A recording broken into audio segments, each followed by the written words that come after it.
À nous le Congo, ils ont pour le peuple congolais, association ou ils ont politique. Mais tout autour, on a eu, ils ont des ambitions politiques. Et dans l'ambition politique, comme membre, il y a à nous le Congo, nous avons accompagné Bango durant la campagne. Nous avons l'objectif de lutter contre la pauvreté. Oui, parce qu'on a des artistes et musiciens. Les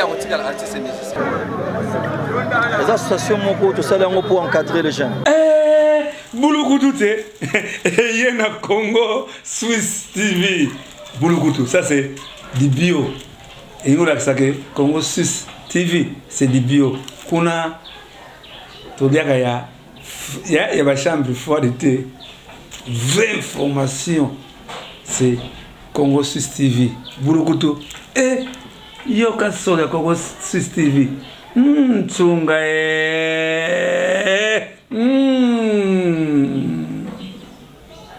Oui, bana poto, bana bipa union saison bino bolanda biso. Vraiment, vous avez été bolanda Congo Swiss TV. Yango ne peneza masolo ya malunga, eza na makambo pene ya malunga na kanti boza décider. Congo Swiss TV, Congo Swiss TV. Na gangi bafwe. Yongo mbio muntu. Yebela vitesse à G.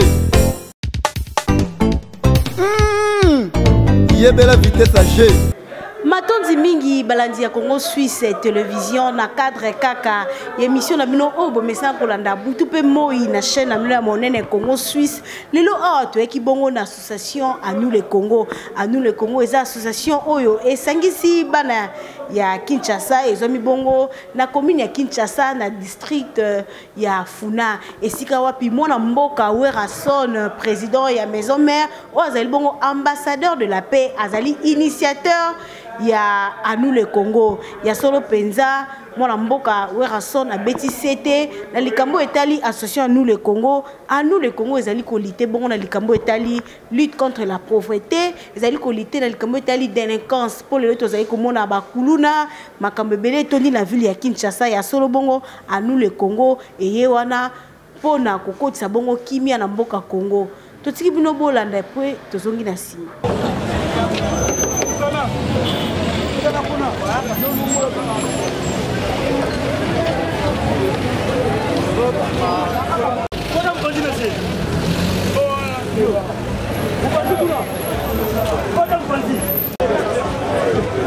Comité moral.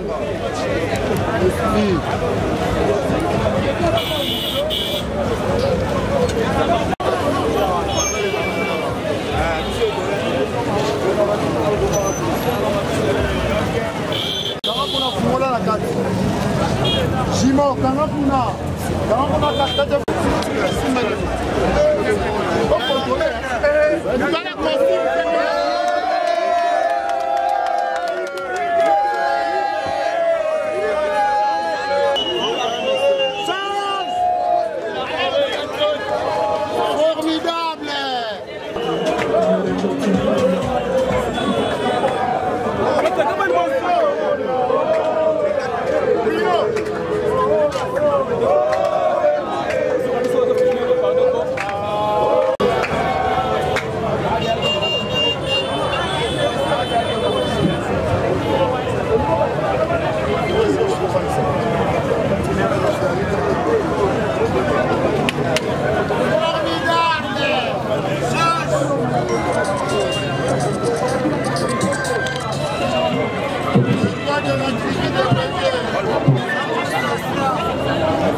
S'il vous plaît.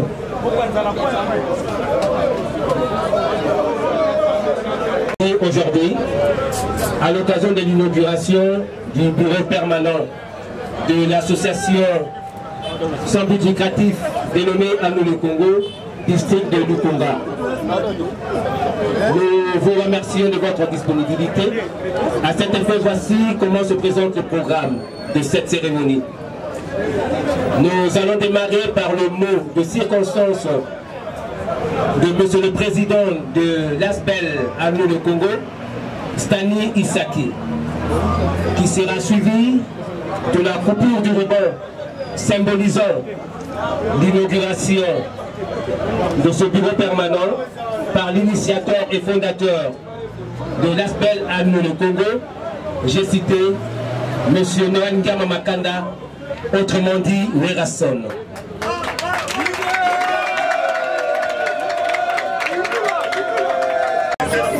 En bon chrétien, M. Noël Ngama Makanda Werason, bel à nous le Congo, a tenu à ce que ce bureau permanent soit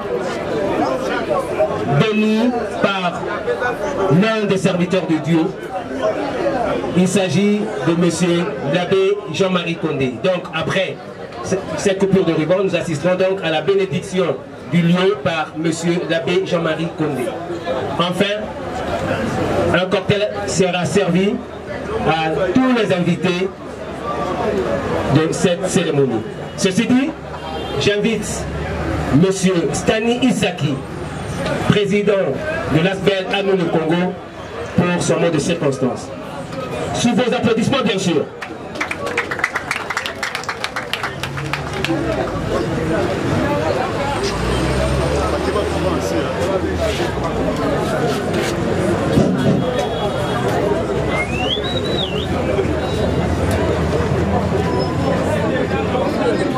Distingués invités en vos titres et qualités respectifs. À l'initiative de M. Ngama Makanda Werason, très connu comme artiste musicien de grande renommée, mais aussi comme ambassadeur de la paix, des enfants soldats de bonne volonté et de la Croix-Rouge, idole et leader d'opinion dans les milieux de la jeunesse. Des Congolais de toutes les souches et tous les âges se sont mis ensemble pour créer l'association À nous le Congo. À nous le Congo est une association sans but lucratif qui a pour objectif principal la recherche du bien-être du peuple congolais, avec comme corollaire la lutte contre la pauvreté, la lutte contre la délinquance juvénile, la lutte contre toutes sortes de violences faites à la femme et à l'enfant, la promotion de l'éducation pour tous avec un accent particulier sur le patriotisme et la citoyenneté, et enfin la protection des espaces verts. Plusieurs associations se sont jointes à nous le Congo pour créer une plateforme en vue de défendre ensemble tous ces objectifs et en développer d'autres suivant l'évolution des valeurs de la société. À nous le Congo a l'ambition de s'implanter sur toute l'étendue de la République démocratique du Congo en se rapprochant le plus possible de ses membres. C'est pourquoi nous comptons avoir des bureaux permanents dans les 4 districts de la ville de Kinshasa, ainsi que des bureaux de relais dans chaque commune urbaine et territoire rural. C'est dans ce contexte que nous plaçons la cérémonie de ce jour, qui consiste tout simplement à inaugurer en ces lieux le premier bureau permanent d'Anou le Congo, district de la Lukunga. Des bureaux similaires vont être ouverts incessamment dans les 3 autres districts de la Funa, de Tchangou et du Mont-Amba, avant même l'inauguration de notre siège national qui se fera à Kinshasa à l'issue de l'Assemblée générale programmée dans les jours qui viennent. Nos membres pourront donc passer ici, sur avenue Funa numéro 103 dans la commune de Kinshasa, pour s'informer sur la marche de leur association.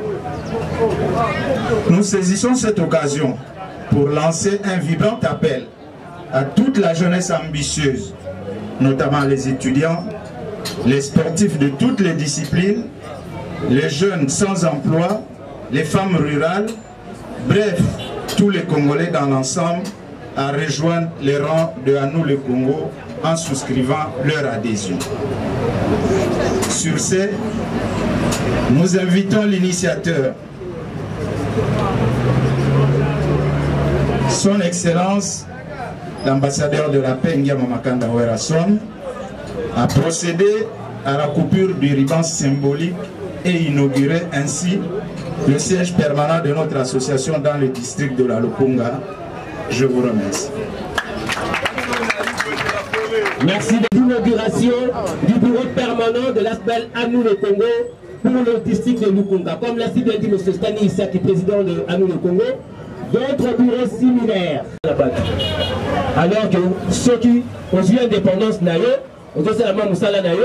tout ça, aux organismes, on a la parasité, on a la mobilité, on dépend de la batuté. Deuxième objectif, les alliés pour lutter contre la délinquance juvénile. Le phénomène pour nous. Ils ont ça la bienté pour la ville de Kinshasa. Ils ont ça la pénalité. Alors, il y a, À nous le Congo, on a créé les alliés pour le phénomène il y a délinquance juvénile. Le phénomène il y a phénomène il y a Bakuluna et là. Donc on a encadrement de la jeunesse, base de misala, base de la momo, batika esprit, il y a Kulima, batika banditisme.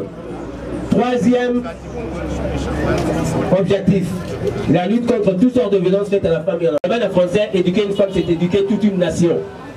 Moi, si je suis éduqué, madame, Isaline n'est éduqué, Mboka Mobima. Moi, si Isaline, agent de développement très très important. La vie, il y a nation, la vie, il y a société.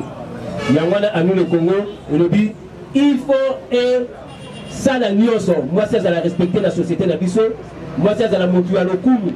Moi, on a constitué avenir à Mboka. Il ne peut pas encadrer pour lobby à servir Mboka dans le madame. Alors, la promotion de l'éducation pour tous avec un accent particulier sur le patriotisme et la citoyenneté. Une photo d'Ingamboka na biso. Il y a un patriotisme, amour de Mboka. À nous, le Congo, je vais mettre un accent particulier sur les amours. Tout le monde par l'initiateur et le fondateur de l'ASBEL À nous le Congo, Noël Ngiama Makanda, autrement dit Werason, que j'invite à cet effet. Accompagné de membres de l'UDO.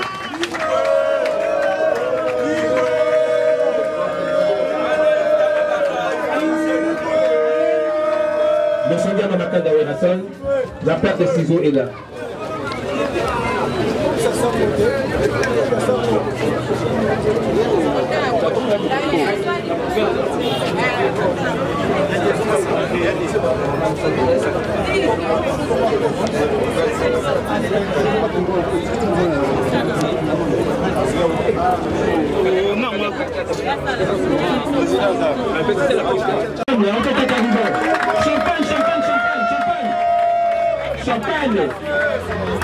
Champagne. Ouais,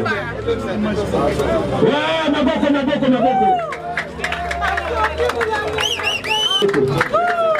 Alors, merci beaucoup.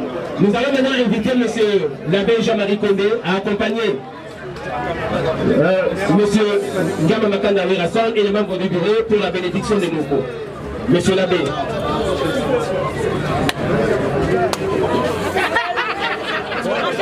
ekoka koyeba kosalema na kombo ya Yesu Kristu na kombo ya Nzambe. Tosambela mokonzi osalaka te bato na mosala mwa bango bakonza biloko biso esa biso mayele na nguya totia motema na mosala tokosala elongo na yo tobongisa bipelamo okelaki bongo na mosala moyo tokosala toyeba komisalisa tosalisa mpe baninga bazali makasi tokobondela bongo mpo ya Kristu mokonzi na biso bileko biso seko amen.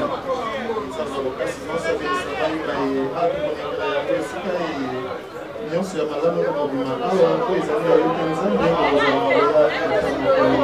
okozala Kristu mokonzi ya biso bileko biso seko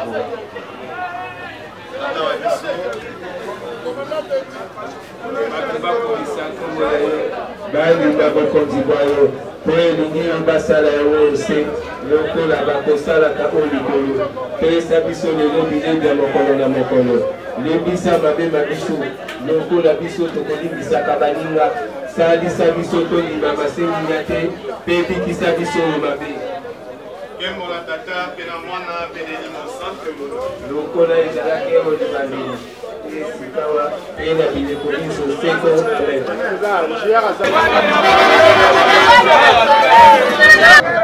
À nous les Congo, c'est-à-dire les associations sans but lucratif. Le Congo nous appartient. Notre patrie. Les associations pour encadrer les jeunes. Nous avons l'objectif de lutter contre la pauvreté, violence sexuelle, protection d'espaces verts. Donc, les associations depuis longtemps pour promouvoir les jeunes. Lobby nango bazala bato. Toptoyib sabango et lokonin bakoy kosa na vie. Association o eza politique ti. Mais le lope to moni association ba commune accès na ba regroupement. Tout le monde ba ONG belé pourquoi pas nous le qu'on a ko na regroupement. Na municipalité ba député pe na mboka o 10 15 ba ke défendre pe culture na parlement. Et ça nango péché c'est-à-dire tout ça là pour na ko aider jeunesse surtout lelo tous les étudiants bon bassis ba classe bassis ba université bazana misalati tu vois ba ka eza ebelé il faut tout peu saper ba jeune temps opportunité ba pe comment ba ko défendre pour les rameaux les en par polémique oh parce que non moi je suis un Congolais né grandi au Congo dans ça lango par amour pour nambo. Deuxième question.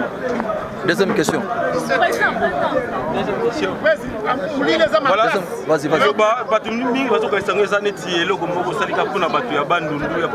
Est-ce que ça pour tout le monde? Non, tendance c'est pas que batabandundu. À nous le Congo, et ça pour le peuple congolais nyos. Congo, à nous le Congo c'est quoi? À nous, c'est au pluriel papa. Le Congo nous appartient, il y a ngaya yo. Donc yo so défendre, nga na défendre, ba défendre. Mais bino ba journaliste alelo. Bo si ba classe na bino, bo sa misa na bino. Alors faut encadrer mais ça. Faut que ça bino orientation. Donc eza likambu ya cotérité. Oh likambu ya province moko non. Eza na pour la République démocratique du Congo. Ça c'est na osenga ba Congolais nyonso boya kusala.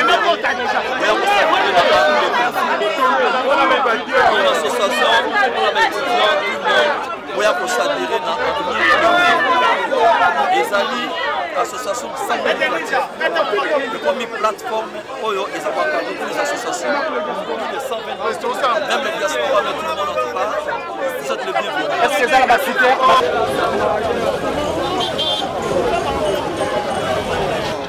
c'est parce que les années couverture il y a bureau il y a district à Funa na plateforme il y a Anou le Congo on voit que on a encore la relation nazali initiateur et fondateur.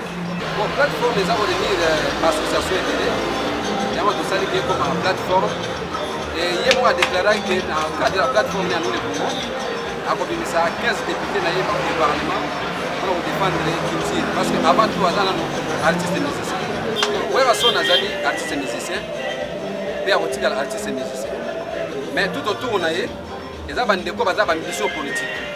Et na ba mission politique baza comme baza ba membre ya Anou le Congo ndeye accompagner bango durant campagne na bango et ce qui est parti à l'obligé comme candidat député ils ont été pris na constitution ni par loi électorale aza congolais aza pena droit constitution bita Anou le Congo ils allaient bien être la peuple congolais donc la olamu ya congolais pe bandundu bazana grand bandundu ils ont uniquement ya batandu mais ça à nous les Congolais Congolais nous sur place nous azali aza membre ya à nous les donc awa izana tendance moko te au tribal non to sengi na bandeko nyoso ya boya kusadere na plateforme na biso à nous les Congo bureau efongami bakoleka nyoso abatia lobi déjà bakoleka mpona kosala adhésion bureau ezali na abeli na numéro 103 avenue Funa numéro 103 quartier type K na commune ya Kisasa. Bon pe ba bon benga biso pour la précision. Ba bon benga biso na plus 243 9 97 54 2000 plus 243 9 97 54 2000. Tokomi bongo na suka ya émission na bino bouti kolanda bongo mwana mboka wera sondenga lobi na tina ya association à nous le Congo pe coordonnateur ya nous le Congo ya solo penza à nous le Congo et fongoli ba porte na batu nyonso baya ko s'adhérer à nous le Congo ezo kipete ozala muta ekolo nyonso ozala muta bandundu ozala muluba à nous le Congo et fongoli ba porte po yango penza ezali ko lité na makambo etali violence faite à la femme ezali ko lité bongo na bato ba bengi ba personne diminuée ya solo penza ba imboka to bengi bino boye belé ko s'adhérer na nous le Congo matondi mingi na ozaki bongo na sima caméra Chikito pe ba merci beaucoup na yemoko le double boss maître John depuis Suisse to pesi ba mbote motema ya mama Misha ba mbote mama esika ozwami ba mbote mingi na uleti joko akunda na poto pe David Peter Tembo ngana bino to monani na mikolo ezali koya.